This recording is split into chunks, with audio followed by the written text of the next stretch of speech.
Story 1. The Shadow in the Old Mine. My grandfather always warned me about the old abandoned mine at the edge of our property. He'd tell tales of strange sounds echoing from its depths, of cattle found mutilated near its entrance, and of a pervasive, unsettling feeling that clung to the air around it. As a teenager, I dismissed them as old wives' tales, designed to keep curious kids away from dangerous places. But curiosity, as they say, killed the cat, and in my case, it almost killed me. One sweltering summer afternoon, fueled by boredom and the thirst for adventure, my best friend, Alex, and I decided to explore the mine. We packed flashlights, a first aid kit, and a healthy dose of youthful bravado. The entrance was a gaping maw in the side of the hill, overgrown with thorny bushes and shrouded in an unnatural chill. As we stepped inside, the air grew heavy, thick with the smell of damp earth, and something else, something metallic and faintly sweet. The silence was absolute, a suffocating blanket that seemed to absorb all sound. We ventured deeper, our flashlights cutting through the oppressive darkness, illuminating the rough-hewn walls and the occasional glint of mineral deposits. The mine was a labyrinth of narrow tunnels, some barely wide enough to squeeze through, others opening into vast, echoing chambers. The further we went, the colder it became, and the unsettling feeling intensified, a prickling sensation on the back of my neck, as if unseen eyes were watching our every move. Then, we heard it, a low guttural growl, echoing from somewhere ahead. It wasn't the growl of a dog, or a bear, or any animal I had ever heard. It was deeper, more resonant, filled with an ancient, predatory hunger. Alex and I froze, our hearts pounding against our ribs.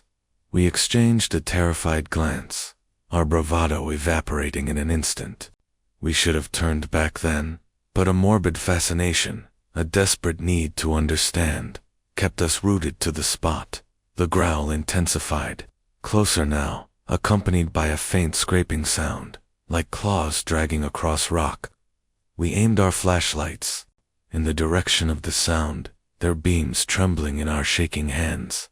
And then, we saw it, a shadow, a deeper shade of black against the already dark tunnel.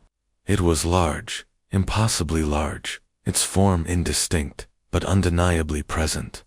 It moved with a strange, undulating motion, its limbs long and spindly, its head too small for its body. It was a creature of nightmare, a grotesque parody of life. It moved towards us, slowly, deliberately, its growl deepening into a guttural roar that seemed to vibrate through the very rock. We stumbled back, our minds screaming for us to run, but our bodies were frozen, paralyzed by fear. The creature was closer now, its form becoming clearer, more defined. I could almost make out the outline of its head, its eyes, to pin of malevolent red light, burning with an unsettling intensity. It was a predator, and we were its prey. Alex, somehow, found his voice. He screamed, a raw, primal sound that seemed to break the spell. We turned and ran, scrambling back through the narrow tunnels, our flashlights bouncing wildly, illuminating fleeting glimpses of the creature behind us. Its roars echoed through the mine, a terrifying soundtrack to our desperate escape. We could feel its hot breath on our necks, its claws scraping against the rock, just inches behind us. We finally burst out of the mine entrance, gasping for air, our lungs burning, our bodies trembling uncontrollably. We didn't stop running until we reached my house, collapsing on the porch, our minds reeling. We never spoke of what we saw that day, not to each other, not to anyone. The memory of the shadow in the old mine, its malevolent red eyes, its guttural roar still haunts me. I learned that day that some stories are not just old wives' tales, but chilling warnings. And some places hold secrets far older and darker than any human can comprehend. And sometimes, when I'm alone in a quiet room, I still feel a cold, prickling sensation on the back of my neck, and I wonder if the shadow in the old mine is still out there, its red eyes burning, forever watching, forever waiting for its next victim. The terror of that day lingered long after we had escaped the mine. Every shadow seemed to hold a hidden threat. Every creak of the house at night sent shivers down my spine. I found myself constantly checking over my shoulder, convinced that the creature from the mine had followed us, that it was still out there, lurking in the periphery of my vision. Alex, too, was visibly shaken. He became withdrawn, his usual boisterous personality replaced by a quiet, haunted demeanor. We both knew, without needing to speak of it, that our lives had irrevocably changed. Sleep became a luxury I could barely afford. When I did manage to drift off, the nightmares were relentless. I would be back in the mine, the oppressive darkness suffocating me, the guttural growl echoing in my ears. The creature would be closer this time, its malevolent red eyes burning into my soul, its spindly limbs reaching out to ensnare me.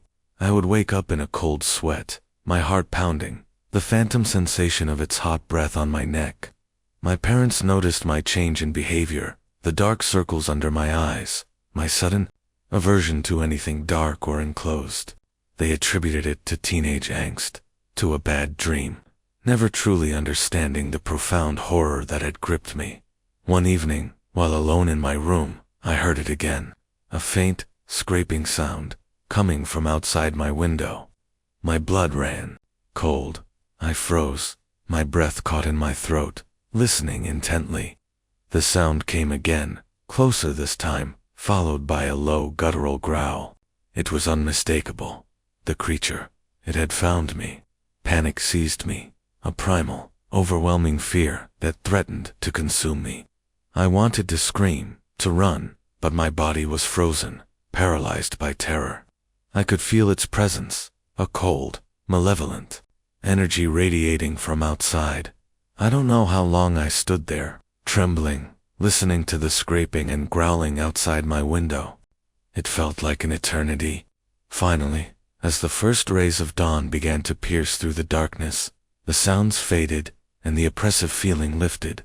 I collapsed onto my bed, exhausted, but with a chilling certainty. The creature was real, and it was hunting me. I learned that day that some fears are not just in your head, but are tangible predatory entities, and some nightmares don't end when you wake up, but follow you into the light, forever waiting for their chance to strike. And sometimes, when I'm alone in a quiet room, I still hear the faint scraping, the distant growl, a chilling reminder that the shadow in the old mine is still out there, its red eyes burning, forever watching, forever waiting for its next victim. Story 2. The Whispering Figure of the Wetlands. My job as a wildlife photographer often took me to remote, untouched corners of the world. The more pristine and isolated the environment, the better the chance of capturing rare and elusive species. My latest expedition led me to the vast, sprawling wetlands of the Deep South, a labyrinth of cypress trees draped in Spanish moss, murky waterways, and an oppressive, humid silence, broken only by the buzzing of insects and the occasional splash of an unseen creature. It was a place of breathtaking beauty, but also one that felt ancient, primordial, and deeply unsettling. I spent my days poling my flat-bottomed boat through narrow channels, my camera poised, patiently waiting for the perfect shot. My nights were spent in a small, elevated cabin, surrounded by the impenetrable darkness of the swamp. The air was thick with the scent of decaying vegetation and stagnant water, and the constant hum of unseen life was a lullaby that slowly, insidiously, began to fray my nerves. Then, the whispers started, faint at first, carried on the humid night air, like the rustling of leaves or the distant murmur of a stream. But there was no stream, and the leaves were still. They were human voices, indistinct, but undeniably there, weaving in and out of the buzzing insects. I dismissed them as the sounds of the swamp, my mind playing tricks in the isolation. But the whispers grew more distinct, more insistent. Sometimes, it was a child's cry. Sometimes, a woman's desperate plea. Sometimes, a man's guttural curse. They were always just out of reach, just beyond comprehension, like a conversation happening just outside my cabin. Muffled by the thick walls, I started to feel a profound sense of unease, a chilling awareness that I was not alone in the wetlands. I'd scanned the murky waters with my spotlight, its beam cutting through the oppressive darkness, but I'd never see anything. Yet, the feeling persisted, a cold, prickling sensation on the back of my neck, as if unseen eyes were watching my every move. One particularly still and humid night, the whispers intensified. They were clearer now, forming fragmented sentences, desperate pleas for help. Help me, lost, can't find my way, double quotes. My heart pounded. I grabbed my binoculars, scanning the dense foliage, but saw nothing. The air grew heavy, thick with an unseen presence, and the scent of decay was now overwhelming. The whispers grew louder, more frantic, as if the voices were closing in. Then, I saw it. A figure, a faint, almost translucent silhouette, standing at the very edge of the water, just beyond the reach of my spotlight. It was tall, impossibly thin, and its head seemed to be tilted, as if listening. It didn't move, didn't flinch, just stood there, enduring the buzzing insects, its head tilted, watching my cabin. It was the same figure from my dreams, a deeper shade of black against the already dark swamp. It was a creature of nightmare, a grotesque parody of life. It moved towards me, slowly, deliberately, its whispers deepening into a guttural moan that seemed to vibrate through the very air. I stumbled back, my mind screaming for me to run, but my body was frozen, paralyzed by fear.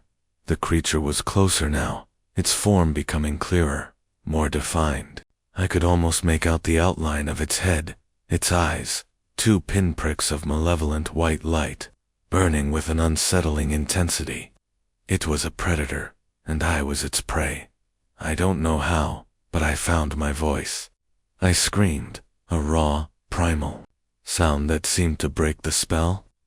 I turned and ran, scrambling back into my cabin, slamming the door shut, my hands shaking uncontrollably. I huddled in a corner, clutching my camera, my eyes fixed on the door, convinced it would burst open at any moment. The whispers now filled the cabin, a cacophony of desperate voices, all calling my name, all pleading for help. I could feel unseen hands pulling at my clothes, cold breaths on my skin. The fear was so intense that I thought my heart would simply give out. When the sun finally rose, casting its golden light over the wetlands, the whispers began to fade, replaced by the familiar buzzing of insects. The figure was gone. I packed my bags, left my equipment, and pulled my boat out of the wetlands without looking back. I never returned to that place, or to any remote, untouched corner of the world. The memory of the whispering figure, its head tilted, its malevolent white eyes, still haunts me. I learned that day that some beauty is not peaceful, but a terrifying invitation, and some untouched places hold secrets far older and darker than any human can comprehend. And sometimes, when I'm alone in a quiet room, I still hear the faint whispers, the distant cries, the echoes of the wetlands, a chilling reminder that some stories, once heard, can never truly be forgotten. Story 3. The Mimic in the Cabin. My annual solo hiking trip into the deep wilderness of the Pacific Northwest was my sanctuary, a chance to disconnect from the world and reconnect with nature. I'd spend weeks off-grid, navigating by compass and map, my only companions, the towering ancient trees and the occasional wildlife. This year, I'd chosen a particularly remote trail, one known for its challenging terrain and pristine, untouched beauty. I'd found a small, abandoned trapper's cabin, nestled deep within a forgotten valley, and decided to make it my base camp. The cabin was rustic, a single room with a stone fireplace and a rough-hewn bunk. It was a perfect shelter from the elements, and I quickly settled in, enjoying the profound silence of the wilderness. The first few days were idyllic. I'd spend my days exploring the surrounding forest, charting new paths, and observing the local wildlife. My nights were filled with the comforting crackle of the fire and the distant hoot of owls. But then, the sound started. Faint at first, almost imperceptible, like the rustling of leaves or the distant murmur of a stream. But there was no stream, and the leaves were still. They were animal sounds, distinct, but undeniably there, weaving in and out of the hooting owls. I dismissed them as the sounds of the forest, my mind playing tricks in the isolation. But the sounds grew more distinct, more insistent. Sometimes it was the cry of a deer, sometimes the howl of a wolf, sometimes the chittering of a squirrel. They were always just out of reach, just beyond comprehension. Like a conversation happening just outside my cabin, muffled by the thick walls. I started to feel a profound sense of unease, a chilling awareness that I was not alone in the valley. I'd scan the dense foliage with my flashlight, its beam cutting through the oppressive darkness, but I'd never see anything. Yet, the feeling persisted, a cold, prickling sensation on the back of my neck, as if unseen eyes were watching my every move. One particularly still and moonless night, the sounds intensified. They were clearer now, forming a chilling chorus of animal calls, all coming from just outside my cabin. My heart pounded. I grabbed my hunting knife, my hands shaking, and peered through the small, grimy window. I saw nothing. The air grew heavy, thick with an unseen presence, and the scent of damp earth and pine was now overwhelming. The sounds grew louder, more frantic, as if the creatures were closing in. Then, I heard my name, John. It was a human voice, soft and pleading, filled with an unimaginable sorrow. It was so clear, so close, that I spun around, convinced someone was in the cabin with me. But the cabin was empty, save for me and the chilling chorus of animal calls. I felt a cold breath on the back of my neck, and the air in the small cabin grew heavy, thick with an unseen presence. I huddled in a corner, clutching my knife, my eyes fixed on the door, convinced it would burst open at any moment. The animal calls now filled the cabin, a cacophony of desperate sounds, all calling my name, all pleading for help. I could feel unseen hands pulling at my clothes, cold breaths on my skin. The fear was so intense that I thought my heart would simply give out when the sun finally rose. Casting its golden light over the valley, the sounds began to fade, replaced by the familiar chirping of birds. The cabin was empty. I packed my bags, left my equipment, and hiked out of the wilderness without looking back. I never returned to that place, or to any remote, untouched corner of the world. The memory of the mimic, its chilling chorus of animal calls, its desperate human plea, still haunts me. I learned that day that some beauty is not peaceful, but a terrifying invitation, and some untouched places hold secrets far older and darker than any human can comprehend. And sometimes, when I'm alone in a quiet room, I still hear the faint whispers, the distant cries, the echoes of the wilderness. A chilling reminder that some stories, once heard, can never truly be forgotten.